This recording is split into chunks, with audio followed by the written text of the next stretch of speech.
Welcome to the video of classes and objects in C++. This video is going to cover the following topics: classes, objects, how to declare them, how to declare class members, how to define member functions, and exam program. We know classes and objects are the basics of any object-oriented programming. Of course, C++ is a kind of object-oriented programming. Then, what is class? Consider a class of birds. All birds can fly and they all have wings and beaks. Here, flying is the behavior and wings and beaks are the part of their characteristics. The behavior is known as functionality. Characteristics are also known as properties. So, a class bird has properties and methods. Similarly, a class is a way to bind data and its associated functions together. Members represents the class members who are all eligible for becoming a class member. The variables and functions are eligible for become a class members. The class members may be either private or public. Here, private and public are known as visibility labels. We know functions and variables are eligible for becoming members of a class. Then private and public are visibility labels. In the example, in the syntax, variables and functions are declared under private and public. The private and public should end with colon. The class declaration must end with closing braces and a semicolon. Then what is the difference between private and public visibility labels? The private members cannot be accessed from the outside of the class. So who can access the private members? The private members can be accessed by the members of the class. That means the public functions are public. Then who can access the public members of a class? The public members of a class can be accessed from anywhere from the program, that is outside of the class too. The data members and member functions inside the class are known as member functions. This concept is known as encapsulation. What is mean by encapsulation? Wrapping up of data and functions into a single unit is known as encapsulation. Here, members and members of a class, that is functions and variables, are encapsulated within the class. We know private members cannot be accessed from outside of the class. This is known as data hiding. The data hiding is the one of the most important feature of OOPS.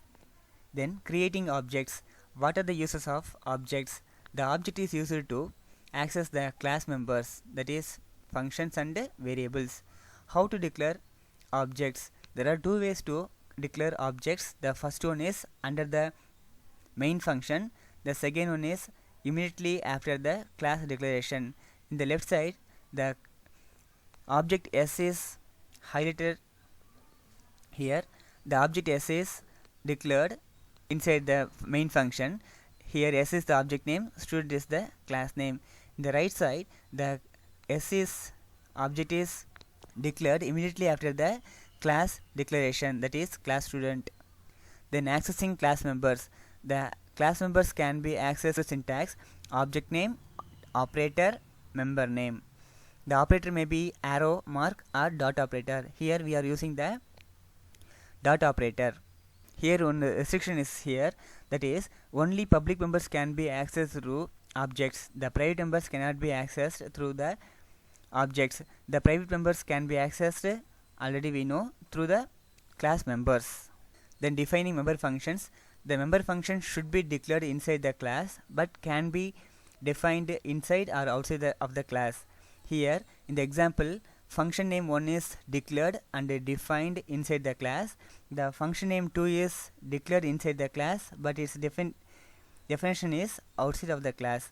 The definition of outside of the class takes the syntax return type of the function followed by class name, then double colon. The double colon is known as scope resolution operator, then function name of arguments, then the function body.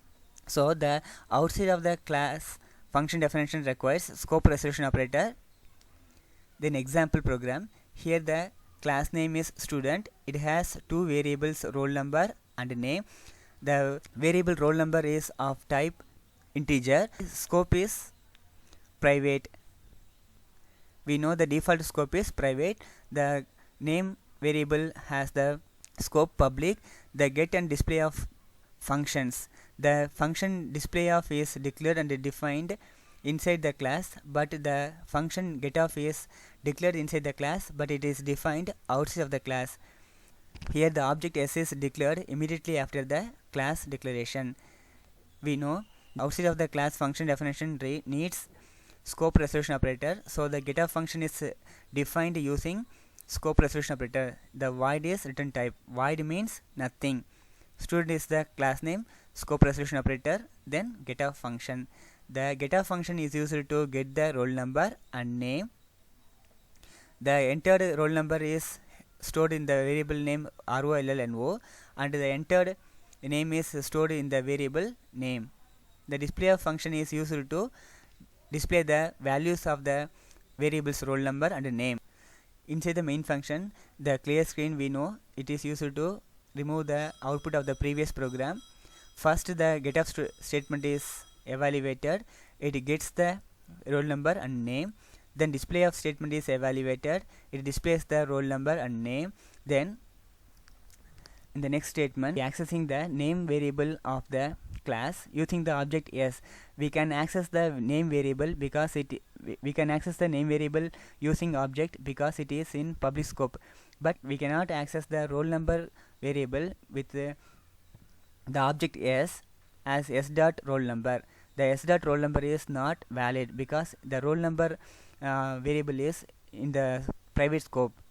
We know the private members cannot be accessed through object.